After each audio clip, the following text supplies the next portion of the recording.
Today on Cuz's Garage, part 2 of Tassienats prep, emotional roller coaster of clutches. So there was a lot of work involved in, obviously, I do apologise for a bit of lack of filming on this one. Literally it's the weekend before the big event, and it is what it is. You don't get time. Just for a start, I thought I might show some people what my gauges inside my car do, and the reason. Just here, this is the volts gauge. So that originally, when the car was NA, that was an instant show for throwing the water pump belt off. It never did, but there are a couple of bucks on eBay worth putting in pretty much every car. Water temp, obvious, digital gauge, as well as having a scale, oil pressure. The exact same digital scale does actually have that awesome flashing light there that you would definitely see. This one, fuel pressure. This one, boost. Simple. And if you watch, I'll show you where we're sitting at. This car has a weird setup where it's off, accessories off, on, then start. So, purge it again. Yeah, I run about 44 pounds of fuel pressure. I'm going to drop about 5 pounds out of that. It's a little bit too fat. Other than that, but yeah, we're alive. So, without further ado, enjoy. There's an unfamiliar size starter video. Alright, so it runs, yay, I've dotted up a few things from the last video. Made a new brake line, staged it all up a bit. I've actually driven it, however, I have no clutch. And I'm getting a lot of movement on the fork, but it's not disengaging. No idea why. So, we're back up on ramps again, and I'm about to drop the gearbox out.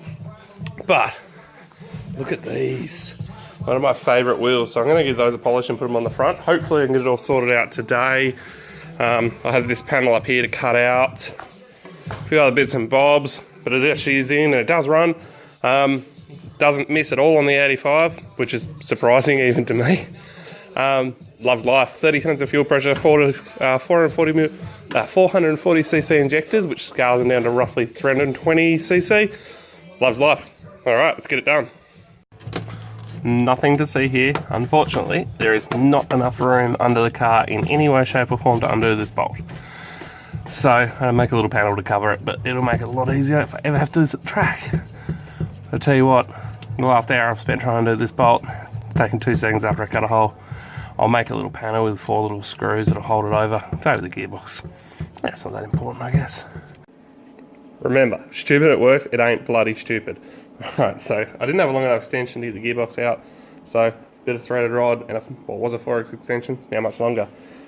Test the clutch, I got a clutch alignment tool, I jammed a 12mm socket in there, I'll pull it back out obviously, and I couldn't get it to work. I could see the clutch pushing in, the clutch fork moving, the plate moving even. Sorry, the pressure plate moving, nothing. Had a fool around, and it turns out that the throwout was slightly off. Yeah, so, for some reason it had stuck itself off centre, and just wouldn't push it in square, so it wasn't releasing the pressure plate, the clutch plate.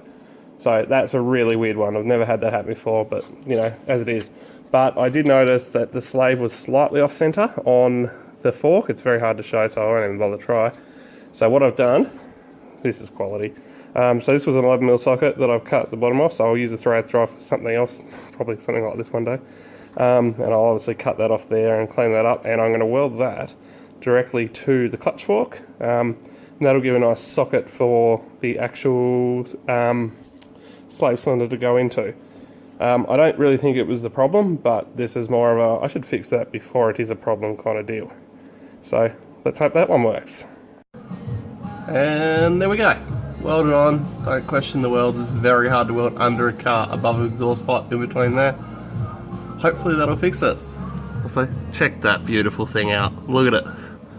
So that's on the end clutch alignment tool, so I can see if the clutch is actually working. Okay, so yesterday was one of those, you know, you see the memes on Facebook, the 15-minute job that takes 4 hours. This is a 15-minute or 45-minute job, let's even be honest, that took 8 hours.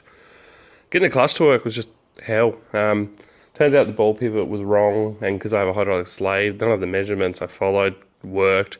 Ended up getting someone, if everyone ever has this problem with the T5, the back of the bell housing, if I just jump quickly over here, so this is your ball height, this is what your clutch fork pivots off.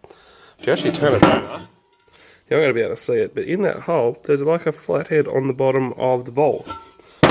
So you can adjust it, now I'm dirty, in the car. So what I ended up doing was getting someone in the car, push the clutch, while I tried to turn it, adjusted it, until we got the clutch to work. And that actually only took like 20 minutes. But working out how to do that took a lot longer. I've also cut it up top up here. Although I was going to cut it tight on it, you've got a little bit of clearance because when they're limited batch, they bounce around like bang, bang, bang, a lot. So a bit of clearance all round. I've still got the bonnet to go, but the front end is all back on. Yeah, don't forget to follow and subscribe. Got the front end back on, bolted down, headlights all working, fans all working.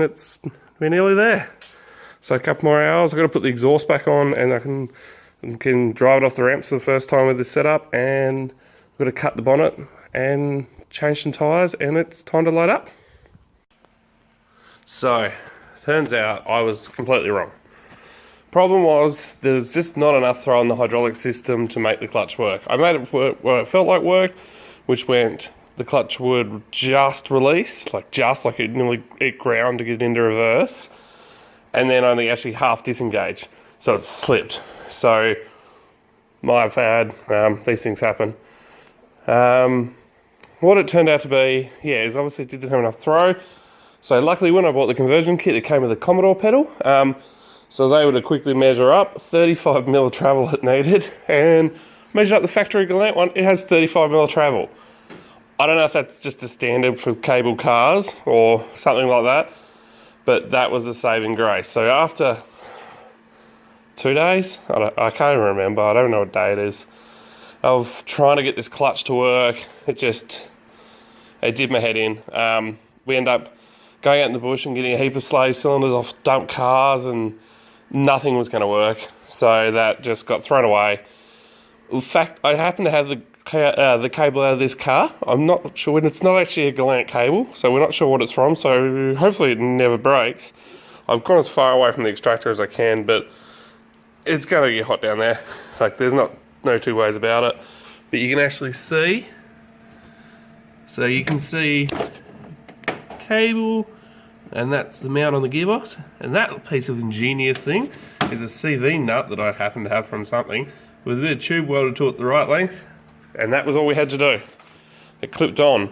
I had to weld the hook back on the clutch fork to make that work, all that kind of stuff. I don't want to do it again. It was one of those stupid ideas. I thought one would work, and I was very, very wrong, and I'm happy to admit that. No one's ever right all the time. But yeah, as you've heard in the video, it is running. It sounds amazing. It's got to do with the fact that when it's cold, the 85 doesn't burn and all that kind of stuff. It sounds like it's camped. It's not, but it sounds good. I've obviously got to patch up the holes in the firewall now, because there was a must cylinder there before. That line's tucked out. I even had to go to the fact this tube here is part of the Galant body. I had to re-weld it there because it had broken. Like, everything was against us on this one, guys. Oh, it's killer. But what else is killer?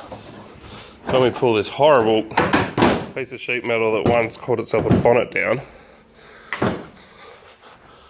How good does that look? Also got new wheels on. See a patch of water. It looks so good. Alright, so I'll tie the video up here. Thanks everyone for tuning in. Please subscribe if you like my crap. And the next video I'm going to try and shoot a heap at Tassienats this year. Does it passes the shoe test. Croc test. Sorry, I'm going to do a heap of videos at Tassienats this year.